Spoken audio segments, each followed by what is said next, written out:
It's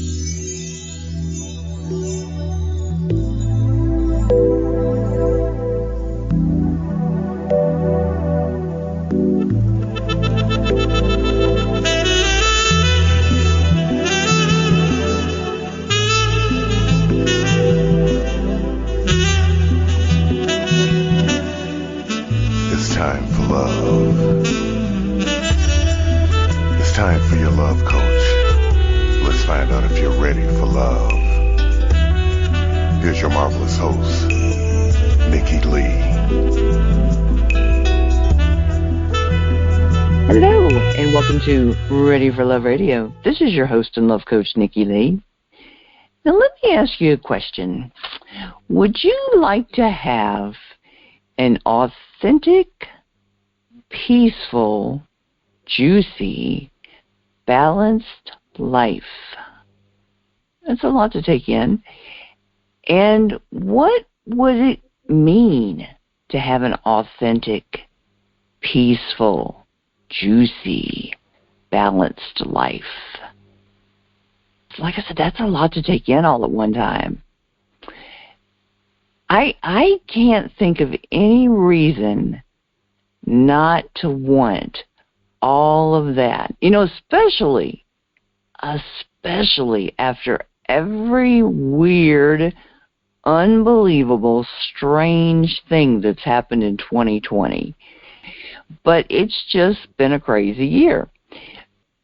A lot of the time, aside from health things, a lot of the time I feel my life is not too far off from being authentic, peaceful, juicy, and balanced. And I think my guest could probably agree that hers is. What do you think, Ullis? Does your life kind of fall into that category? Thank you, Nikki. Yes, it does. Nowadays. Well, yeah. This is true. There have been times that mine definitely has not. Yeah. So how about if we spend the next 55 or so minutes helping the audience find out how they can have an authentic, peaceful, juicy, balanced life? Are you with me? Yeah, I'm with you, and no promise is guaranteed because it took me like 49 years to get there, and so 55 minutes is quite short, but let's give it a go.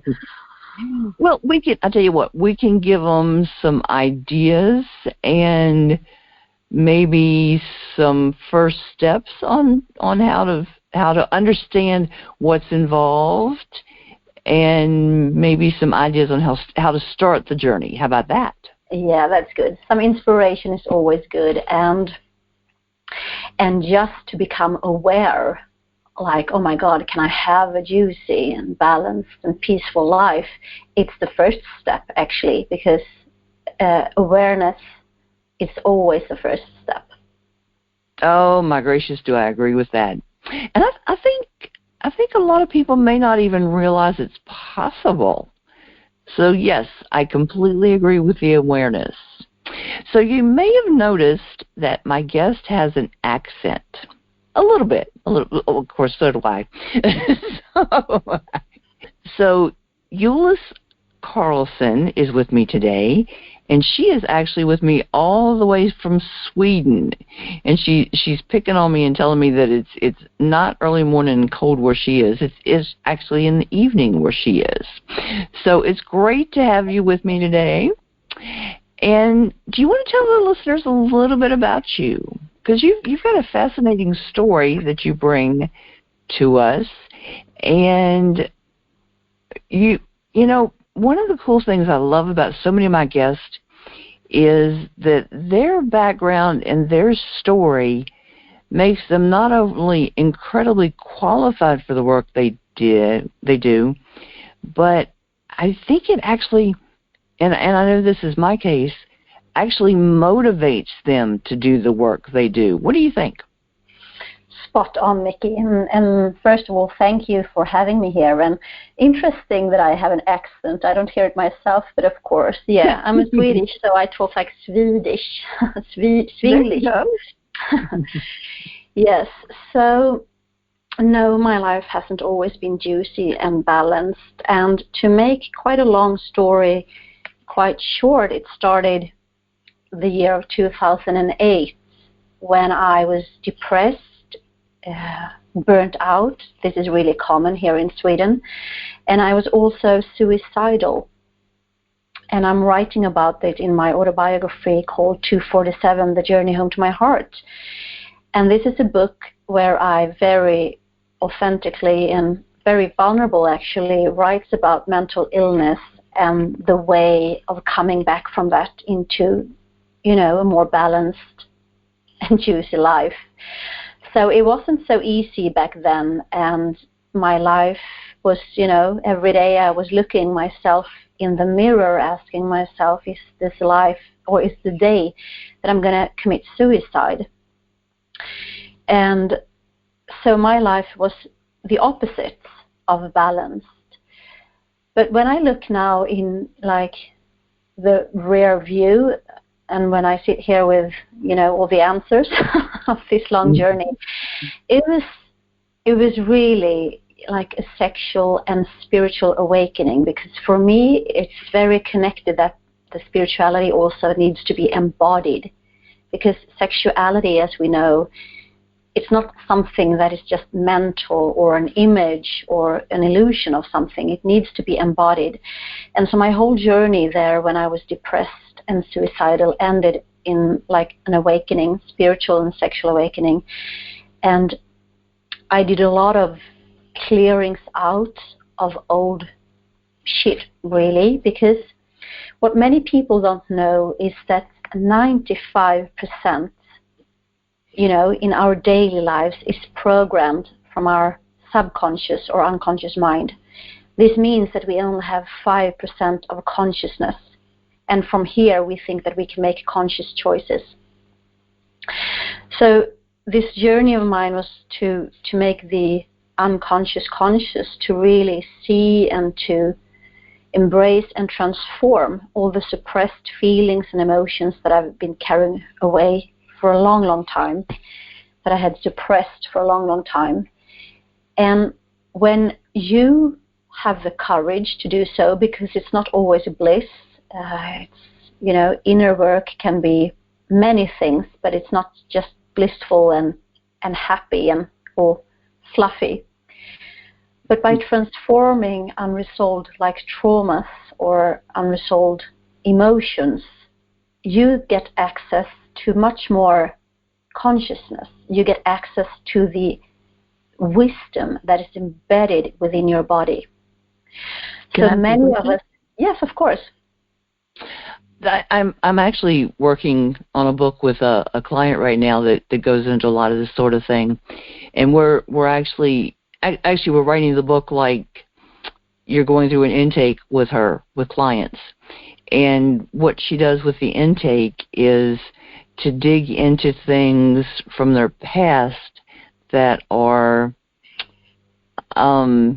affecting the decisions and the things that they're doing now that they don't realize are affecting them, like in like early messages that they got through like family and other people that they were around, and maybe religion, that are impacting their choices, their sexual choices, their relationship choices, that sort of thing, and going all the way back to like even how much their mother held them, and if she didn't, then they've got that signal, and they didn't get the touch that they needed, and so now they're disconnected from people now. If they were a C-section instead of a vaginal birth, that has an impact on them. If they had inappropriate touching when they were younger, they've now have effects now in their life, and that's what you're saying too. With there's unconscious things we may not be aware of that are having us make conscious decisions that, like I said, we're making decisions, but we don't understand why we're making those decisions. You know what I'm trying to say? Yes, Exactly, and I'm a yogi, so from the yogic perspective, it goes even further back than your like parents or your school or the society that you grew up in.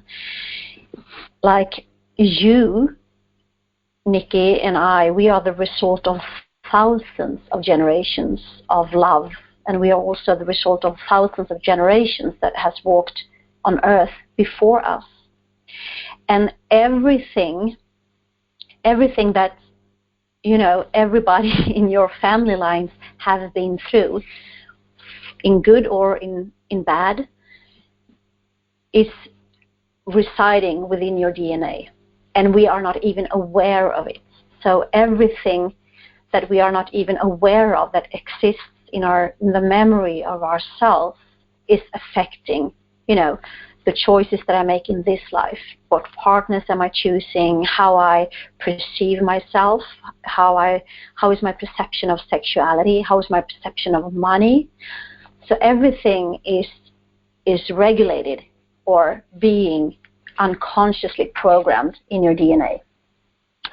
I joke about the two sides of my family, because on my dad's side of the family, I literally come from generations of ministers, okay? And the other side are, they basically come from West Virginia, which is in that area, which is good old like mountain folk, you know, and that sort of thing. And if you look at their pictures, they basically look like I don't know if you've heard of them from Sweden, but like Jesse James and Outlaws.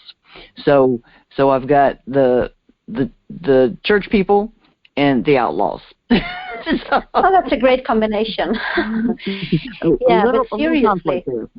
Yeah, so seriously, this means, because also I believe like energy never dies. Energy just transforms and take, you know, other shapes, other forms. Like if I'm putting the light on for a month, I think it's the same light shining in my room. But at the end of the month, when I get the bill from the electricity company, I can see it's not the same energy, because it's energy that has been moving all the time. So energy is always, you know, changing form and transforms. So this means that all of us that are alive today have probably been in another body, in another lifetime, maybe here or, you know, also in other dimensions. So we all have been perpetrators and we all have been victims somehow. I might have been, you know, like a soldier somewhere, because sometimes I get really strong memories or echoes of memories on places that I haven't been to before, but I really recognize myself, or the instant connection of another human being, or things that I know that I'm not really supposed to know. How can I know these things I've never experienced before? So everything is stored there within you, you know, all the good shit and all the bad shit. And as long as the bad shit is lying within your DNA, like if you've been a soldier or a perpetrator in a previous lifetime, or you have been abusing yourself or others or whatever, the remnants of these memories are still within your DNA. So it's so important to clear out these memories and to sort of, you know, create new memories. Interesting. Yeah, very. Yeah, I can only imagine with, like I said, with the two different sides, and like I said, definitely some conflicts going on with those two, which haven't changed recently either. So now, where do I even start? I've got so many questions. I don't even know where to start. Let me just start. I want to talk about relationships, because there's just so many things with that. How how does the subconscious mind work and impact us in relationships with other people? Yes, that's a very interesting question, because it's your subconscious or unconscious mind affects, everything about you. Yes. Your health, your relationship, your life choices, more than we even are aware of. And it's easy to, I like this guy, I'm attracted to this guy, and then maybe he has similarities or opposites, like from your own father, because if you didn't like your father, then it might be opposites that you're looking for. Or if you did like your father, then there are qualities from, that you have inherited that you are searching for. So, and we think that we have conscious choices, but they are not really conscious. They're programmed in your DNA, and we are not even aware. Like women, for instance, who all the time are attracting the wrong type of men. Maybe then there's something in their karma that they have been, a victim or a perpetrator, or they want to save and help, their partner. So this can be really smart and brilliant and beautiful women that are successful, in their business or in their line of work. But when it comes to relationships, they always choose, maybe perpetrators, or they choose guys or ladies that, abuse them or mistreat them. And they're wondering, like, why is this? And this is from the memories of the DNA that are being unresolved. Interesting. Yeah, because sometimes you look at somebody that's with another person, and it's just like, I just don't get it. I just don't. Well, I'm with that with a lot of couples, and especially married couples, and you look at them and you're just like, how in the world? No logic. No logic, no. And also from the yogic perspective, there can be a karma. There can be a karma between these two people. Maybe in a previous lifetime, as we talked about, energy never dies, it just transforms. Maybe in the previous lifetime, they were like family. Maybe they were married in a previous lifetime, or brothers and sisters, or maybe a perpetrator and a victim. So there's a bond, there's a connection between them that goes, further than we even realize when choosing partners or associates. That's interesting. Okay. Must-haves and deal breakers, okay? And that can actually change over time. So how can people get clear on what they want to create in their relationship? Yeah, that's a good question, because many people are not clear. They maybe not even know what they want or what they need. It's just like they are acting, in a way that they not even can understand, or that doesn't make sense. But to be aware is the first thing. Like codependency, for instance. Both men and women are, from their childhood, have they learned how to be codependent. Maybe they've had a father or a mother that has been drinking, or maybe they have been some kind of abusement. So they have learned how to cope. It's like a survival strategy that you adapt to, and then follows you, when you're old. So even though that the strategy was maybe necessary for your own survival back then and there, but now it doesn't serve you anymore. It's like more of a hindrance or a blockage. So the first thing is to become aware. Like, what is the pattern here? What is the universe trying to show me that I need to work with? For instance, these women or men that always chooses the wrong kind of relationship, maybe they need to become aware of their own borders and their own limits, and having, safe and good boundaries. Because many people who doesn't have safe and good boundaries, they become borderless, and they attract people that are going to abuse them one way or the other.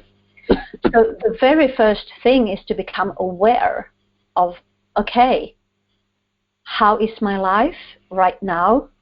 And is this a pattern that I can see? And how do I want it to be? Like, do I want it like this? Because we always have a choice. We always have a choice. We are so powerful, and we are the creators of our own lives. And when we can transform all these shadows or all these unresolved issues that is going on within you, then you have access to all the power and all the creative force that you need to do the necessary changes that you're longing for. You know, I really like too how you mentioned that there are times when we're in a situation, especially when you're younger, or maybe you're in a situation that you know you need to get out of, but you've got to, like, you're in the process of like creating a safe way to get out, kind of thing.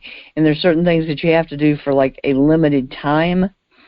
But then once that time is over, you need to change the pattern. You need to change what you're doing.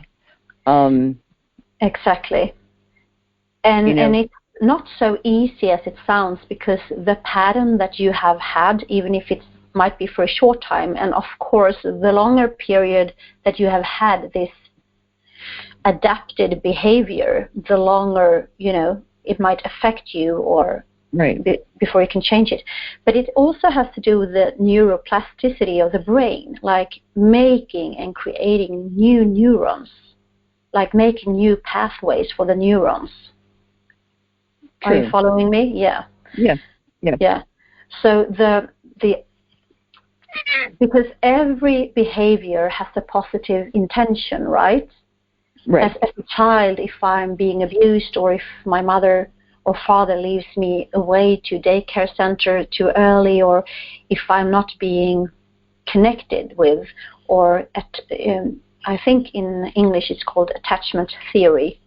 Right. If there's like a disturbance in the attachment towards your like parents or other one, especially the mother, from the beginning, since you are born, within the mother's body, and you are attached to her through the umbilical cord. Right. So the behavior, it's so important to understand that the behavior that you once created unconsciously was for your own protection. It was a good thing. It was a positive intention. But then, you outgrew of this situation, and then you grow up, and you become strong and independent, and you think that you have the choices to make your own life the way you want it. But these things are following you, and the things that were good for you when you were surviving, because you have survived since you're a grown up now, they can be the things that you are falling on or causing blockages or hindrance. Exactly. Yeah. That was the point I was trying to get to. There's certain things that you may have to do for a limited time that aren't as healthy, but you need to also recognize when you need to change those into a more healthy way of doing things. That's what I was trying to do. Exactly. Yeah, exactly. Yeah, exactly. Yeah. Couldn't quite get the whole thought together, but I knew what I was trying to say.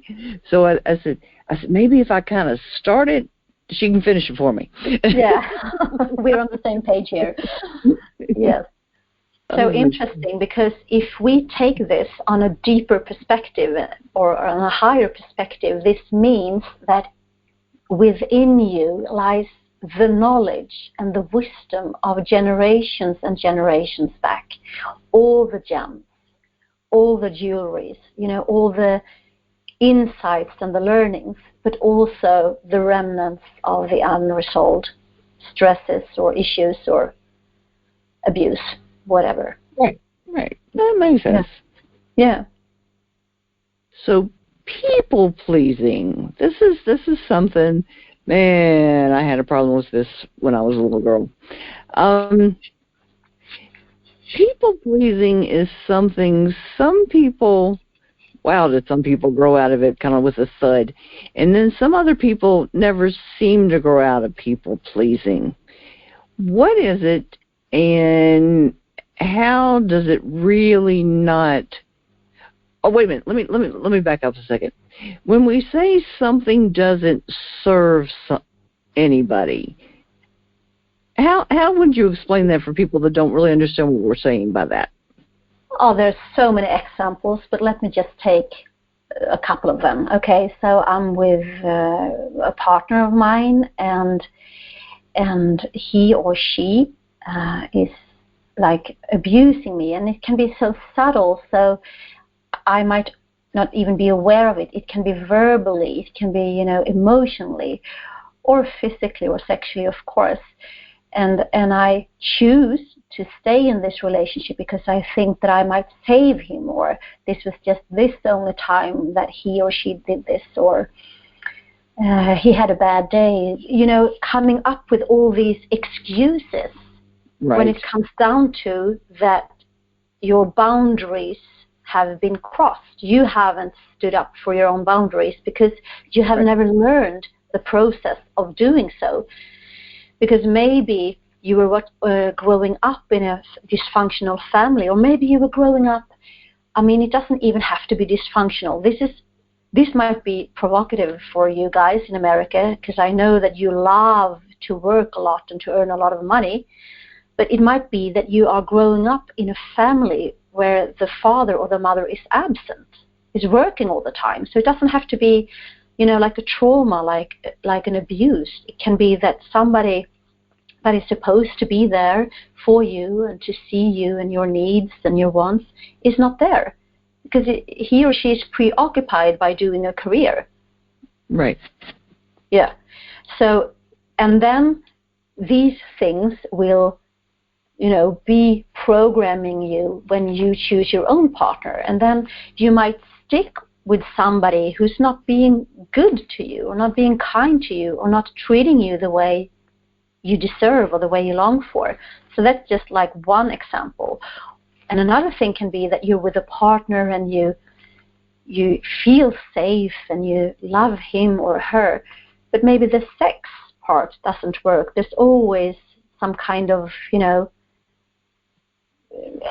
feeling that you're not perfectly compatible. Maybe you have to fake your orgasms, or maybe you don't feel that you're seen or heard, properly, or that you have to adapt to a certain way to get the love and the acknowledgement and affirmation that you are seeking. So we are seeking in the wrong places for the wrong things. Instead, we need to turn this attention for love or confirmation or status within ourselves, because that's where all the answers lie.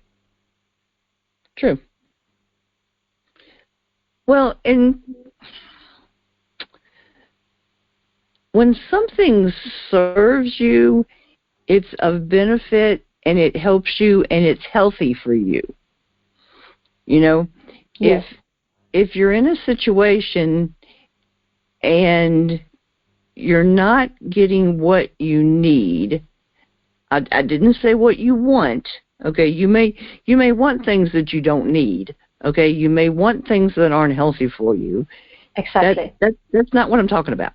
I'm not talking about the great big huge mansion on the hill and lots and lots and lots of money and all the bling and humongous closet. I'm not talking that. Okay, I'm talking about what you need and this kind of thing. Okay, and a healthy relationship and that kind of thing. I'm talking about that kind of stuff. Okay. Yeah. So if it doesn't serve you and it's not healthy for you, it's not positive for you, that's something that does not serve you. It doesn't work toward your goals. And exactly, it's not flowing. It's not flowing. It's not easy. It's always some kind of. Well, it's always difficult. If the relationship is always hard and it's a struggle, and nothing works, it's not serving you. How about that? Yeah, exactly. Spot on. I was just thinking some of the listeners may not understand what we're saying by it doesn't serve you. So I just thought maybe it would be good to kind of delve into that a little bit. Okay. Excellent. So now back to people pleasing. Okay. So what is people pleasing, and how is it that it really doesn't serve anybody or doesn't serve people? Yeah, that's also a good question. You have many good questions, Nikki. So the way I see it is people pleasing is because basically it all boils down to we human beings, we want to be seen, we want to be acknowledged, we want to belong, and we want to be loved, right? These are like our basic human needs. We want to be seen, acknowledged, we want to be belonging with our group or tribe, and we want to be loved. So when you have this behavior of people pleasing, and I can really see that it comes from your childhood when maybe it wasn't a safe environment in some kind, so you had to adapt, tipping on toes and not to maybe make somebody angry, or you had to tip on your toes that mom or dad was having a hangover or whatever. So this leaves you with a very, very sensitive, you are like a big antenna and you sense that something is wrong, and you are always trying to avoid like conflict, or you're always trying to avoid that somebody's getting annoyed with you. So you become this pleaser. And this is actually an abuse on yourself. It is you making an abuse on yourself because you are not being true, you're not being authentic, you are not being aligned with the essence of who you are at some level. So people pleasers are often this, that we have been talking about, this behavior that was serving you in your early environment, and it's not serving you anymore, because people pleasers are also, they can say things to you and then somebody else comes along and say a totally different thing, and then they change opinion, so they're always like agreeing with the previous talker. And I think it comes down to, this need of wanting to be seen, acknowledged, belonging and loved. And if I don't say these things, or if I don't behave like this, then I won't be loved, or then I won't be belonging in this relationship or whatever. So these people often have a problem with their boundaries, with their own boundaries, and speaking their own truth and being true to themselves. And it's a conditioned program. It seems very superficial too. Yeah, it is. But also we have to remember that, again, this has been a survival program. This has been a survival program. Yeah. And maybe, as a child, if you live in a abusive or violent home, or if the mother and father are absent, then you need to make sure that there's going to be somebody there who can take care of you. You have to have your food, you have to maybe have your diapers or whatever. So it becomes this survival strategy, which is a positive thing because it has kept you alive. But it's time for you to take your power back and to be empowered, so you can, have good boundaries for yourself. Because this is also the thing.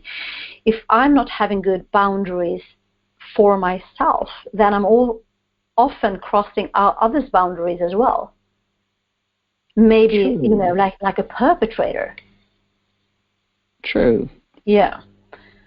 So it's really, and in the yogic perspective, we're talking about this from the root chakra. The root chakra is about connection and, the attachment theory, especially to your mother. And it's also connected with Gaia, with this planet that we all live upon. And if my boundaries are weak, then I don't take care of myself, and I don't maybe respect myself or others, and I don't respect this planet that we live upon.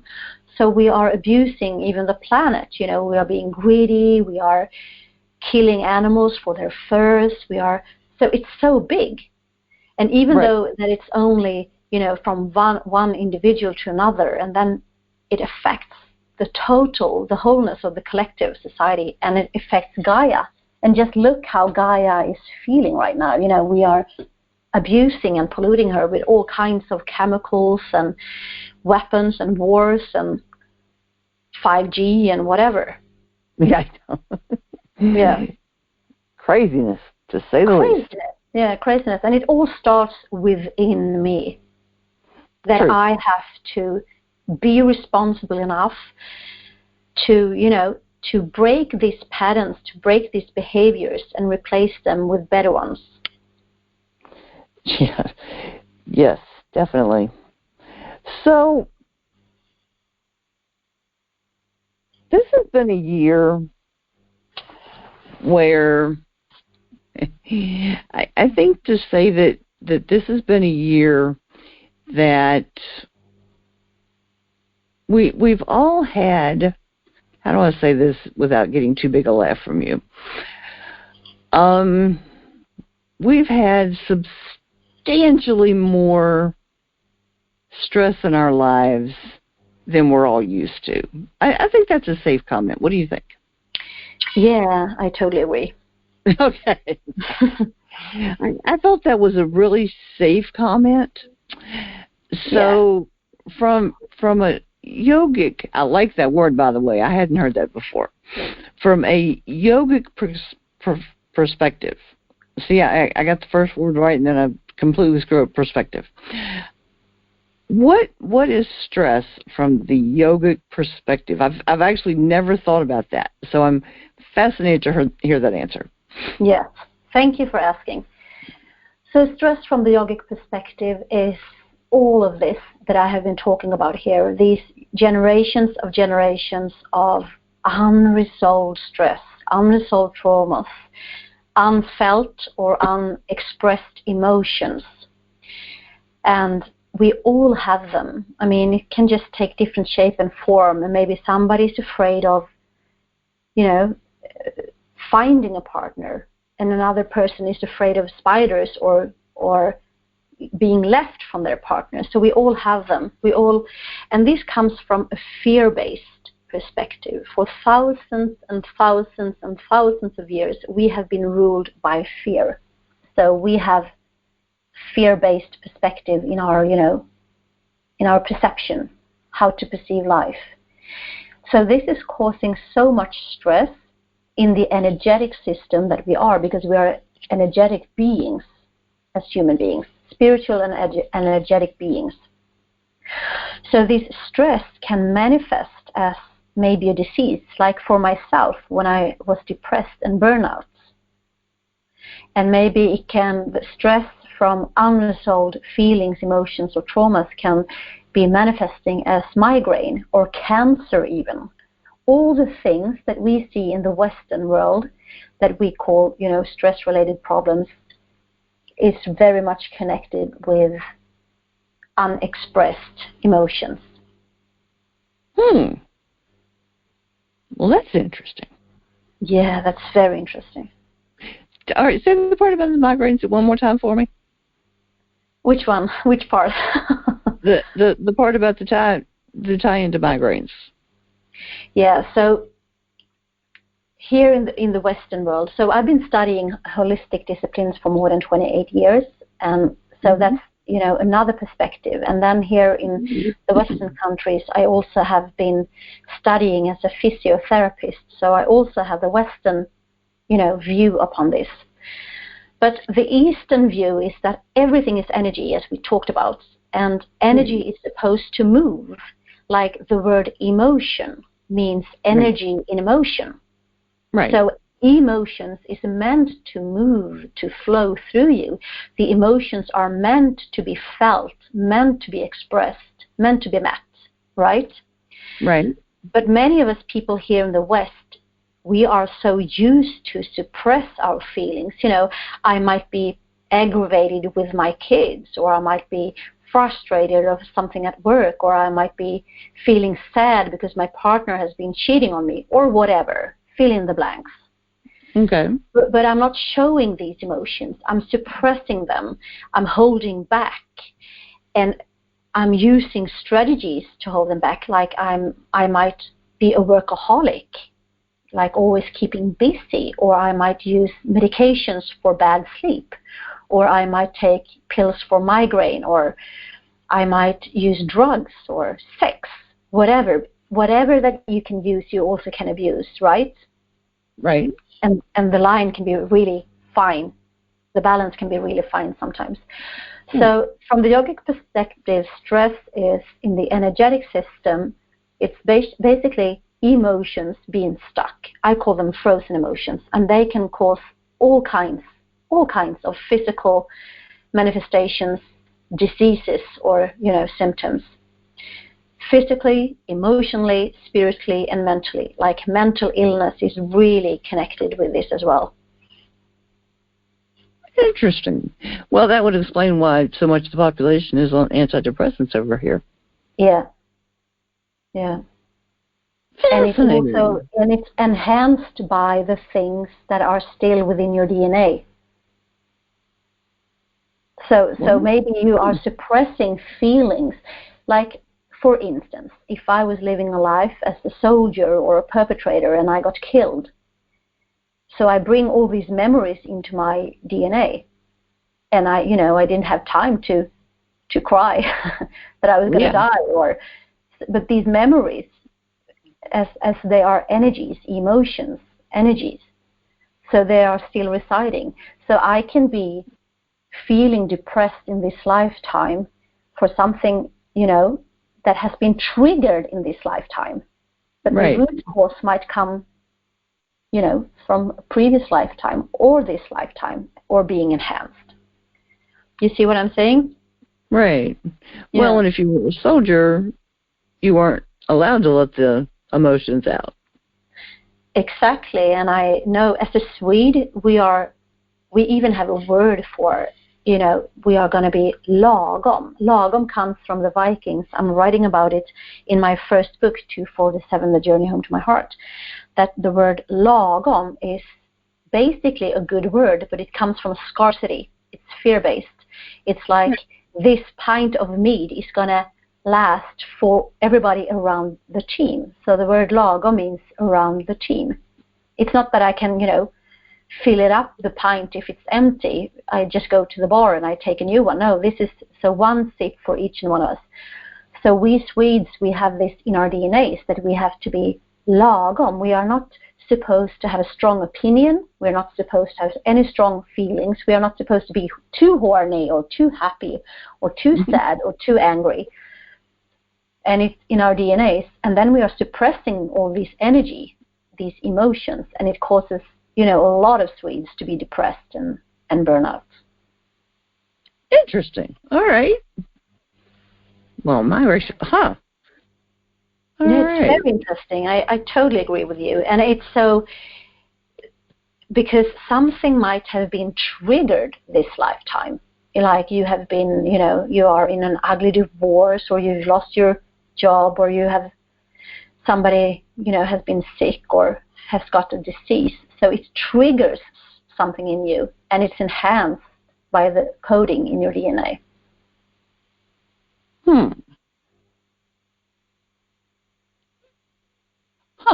My gracious. Okay. I'm going to be thinking about this long after we finish this call. Okay. Great. Good. All right. Lots to take in. Okay. All right. Now, looking at the clock, I better go ahead and ask you about your other book, because we're gonna run out of time. Okay. Now you have a book with a fascinating title, and if I don't ask you about this title, I got all kinds of people that are gonna fuss at me. So let me ask you about this. I like 247, A Journey to My Heart. I love that title. I think that's just fantastic. And I'm really picky about book titles because I know how hard they are to come up with. Now, you have another book with a fascinating title that you have to explain to me. For people who didn't pay attention to my promotional image for the show, aren't going to know about this.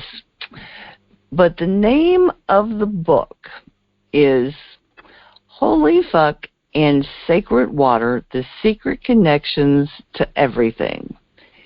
How in the world did you come up with that, and what does it mean? Yeah. So, Holy Fuck and Sacred Water and the Secret Connections to Everything actually is a divinely channeled book.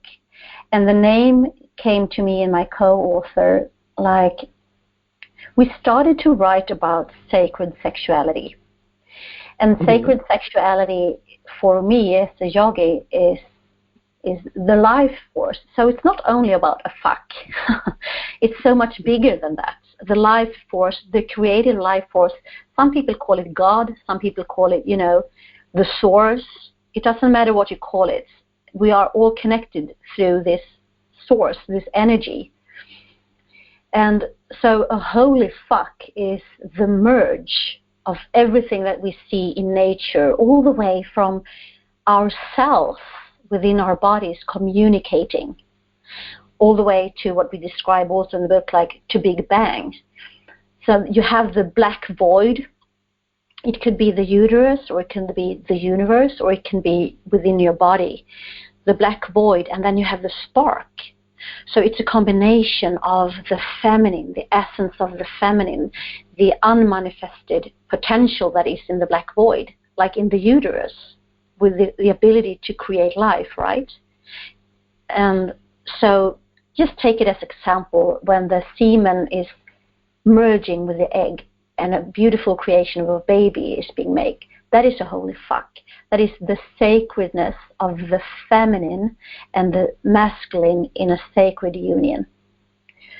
So the sacred sexuality and a holy fuck is everything from your thoughts sending neurons, like the merge of the neurons connecting to other cells, and all the way out to Big Bang, the way we see it. And we explain it, and this book was really like a revelation for us.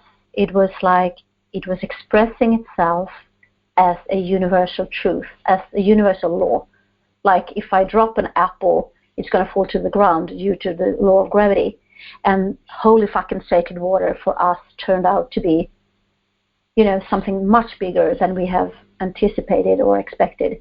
It turns out to be a universal law in how everything is connected and how to connect the dots. From what you were asking me in the beginning with the title, do you want a juicier, happy, more peaceful and loving life? So this is also about how to clear out all this stuff that lies within your cells, within your DNA, and transform like the bad shit into the good shit and turn it into a holy fuck. And from here you can create this juicy, peaceful and balanced life. If that title doesn't grab you, I don't know what to tell you. Yeah. But yeah, I remember when I got your first message, I'm like, well, damn, that gets your attention. Yeah, and we write it on the backside, like, this is not for the common man or common woman. You might be, provoked or challenged or pissed off, or you might say, fuck yeah, or maybe both. Yeah, true. Yeah. Well, it does screen the potential readers, but yeah. Basically, it is our perception and our experience in how to connect all the dots, and the sacred sexuality, that is the source or God or whatever you like to call it, that we all are. We all stem from this source. We are the source. We have just forgotten about it with all this shit going on in our DNAs, and we need to reclaim it. We need to take our power and our, uniqueness and our juiciness back. Yeah, it was funny. I saw your mention about sacred sexuality. I went, that's a hell of a name for a book about sacred sexuality. I was like, wow. Yeah, that's the intention. to sort of wake people up. See, I like that. Why is the essence of the water so important? Yeah, this turns out to be, such a big thing. emotions are connected to water. Like from the yogic perspective, emotions are connected to the element of water, and it's connected with the second chakra, which is all about flow in life. As we were talking about, if you are living a life with no flow or disease, you are not at ease, you are not in flow. So it's connected with money, it's connected with flow, it's connected with relationships, with love, with sexuality and creativity. And just take the thought with you that we contain over 70% of water. Our bodies contain over 70% of water. Just imagine the amount of water that we have in our bodies, with all these memories that we have been talking about, with all this potential that we have been talking about. So the water, and every time you have a thought, Nikki, every time you have a thought, it travels in water. And just imagine this year of 2020 when we have been, the media have given us so many fear-based perspectives of the virus or what's going on. It's pumping out fear from the media, and this fear is being transported in your water and are polluting your inner water. So that's why you have to cleanse and purify your inner source, your inner water. And again, as I said, it's connected with emotions. And water is the element, if you look in the outside world, the outer realm, water has the potential to, again, like energy, shift forms. Water can be like gas, it can be like ice. And that's why I call them frozen emotions. It's stagnated energy. You are not in flow. You're not flowing because your water is frozen. It's stagnated. And the softness of water quality, water is the essence of feminine and spirit. And just the essence of the softness and flexibility of the water, it can penetrate the hardest of rocks. It can, carve through the biggest blockages. Right? Yeah. And water can find other paths. Or if the obstacle is in the way, water can just move it, from its path. Right. Yeah, this is very interesting. I could talk so much about the essence of water and the feminine and connect it on the way, what's going on in the world today, because obviously for thousands of years, we all have been too much in what I call the immature essence of the masculine and the immature essence of the feminine. Like, as you say, the people pleaser, that's the immature essence of the feminine. That's the undeveloped, unconscious aspect of the feminine essence. Right. Basically need to raise our vibration and our consciousness and to make the immature aspects of the feminine and the masculine mature, developed, conscious. Yeah, out of those four, that would have been my guess for the people pleaser. Definitely. Yeah. Okay. Exactly. And the immature essence of the masculine, one of the immature essence of the masculine is being, like, for instance, the good girl or the good boy, being productive, effective. As we know, there's so many things in our part of the world that is increasing this drive for effectiveness and productiveness. That is the immature essence of the masculine. Being productive is the immature masculine? Yeah, it's this strive and this drive of always being in action, always doing. Okay. So what's the mature? The mature essence of the masculine is like the sword, the vision, the clarity, the high consciousness that cut all the bullshit. So it's a higher consciousness that can cut through all the bullshit that we are doing. That's the conscious masculine. And the conscious feminine is the new leaders with, empathy and heart-centered and compassionate hearts. And you need them both. You can only not be a visionary with direction that is beneficiary for all of us up the earth, not only some or the elite. But you also have to have the heart and the compassion and the love, and you cannot all be about love. You have to have the clarity to cut through the bullshits and to take your power back, so you won't be the people pleaser anymore. True. So is that more accomplishing instead of doing? The mature feminine essence is more being, like human being. But we are not human beings the way we are now. We are human doers. Okay. So we are, upholding the energy of the immature masculine. And this is the inner conflicts of the immature essences of the feminine and the masculine is also what is being projected out there in the outer realms, causing a lot of conflicts and wars and abuse, the immature essence of them. So that's why it's so important to, as I said, raise our vibration, to clear out the muddy waters from within, to get back the power, the juiciness, to be heart-centered with big visions and clarity. Okay. kind of brain overload at the moment, but I'm almost caught up. Yeah. Yeah, there's a lot of information. You have to let it sink in and see what resonates with you. I'm just offering you like a smorgasbord. Yes. So it's like a buffet. Really. Take whatever that resonates with you, and if you want to create a better life for you who's listening to this program, thank you for that. Take whatever that resonates with you, or maybe challenge you. There you have the key to lock up your potential. Oh yeah, I like things that challenge. Yep.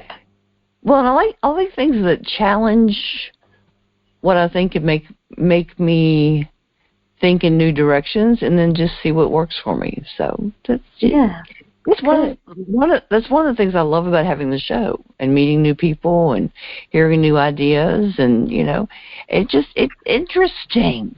New things to think about. Yeah, I totally agree. And you have such a great job for meeting new people and inspiring people and to raise people's consciousness with your show. So thank you so much for that, Nikki. And I just want to say that if you're curious in connecting the dots with the sacred sexuality and the sacred water, the book Holy Fucking Sacred Water, The Secret Connections to Everything, is on Amazon, amongst other places. How can they find you and find more information about you and your books and all that good stuff? Thank you. So my individual international website is ulliskarlsson.com, is ULLISKARLSSON.com. But with my co-author to Holy Fuck, we have reactivatedembodiment.com. It's reactivatedembodiment.com. And there you can find the book if you want to have it signed and sent to you. I love that title of your business too. That is very cool. So Thank you. All kinds of cool titles. Yeah, and it's so important that the knowledge, the wisdom becomes embodied, because otherwise it's just a mental knowledge and not an embodied one, and that's what makes the whole difference. Definitely. Yeah. And I notice you also have an Unfuckwithable. I like that too. Yeah, we have this blog called Unfuckwithable.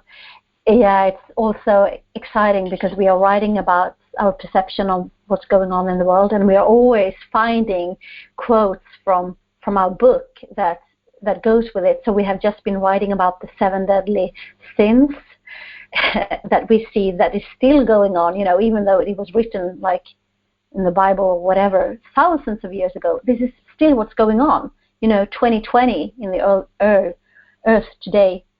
And now we are writing about the 7 virtues and also how distorted the virtues have become. Well, thank you very much for being here today. It's gonna see what all resonates and what all sinks in, and I may have questions, but I know how to reach you. So, yeah, please do. I'm looking forward to hear from you again with your questions. And yeah, let it sink in. For more information and for her links and the replay of today's show, go to my website at readyforloveradio.com/247. And listeners, I'll be with you next time on Ready for Love Radio.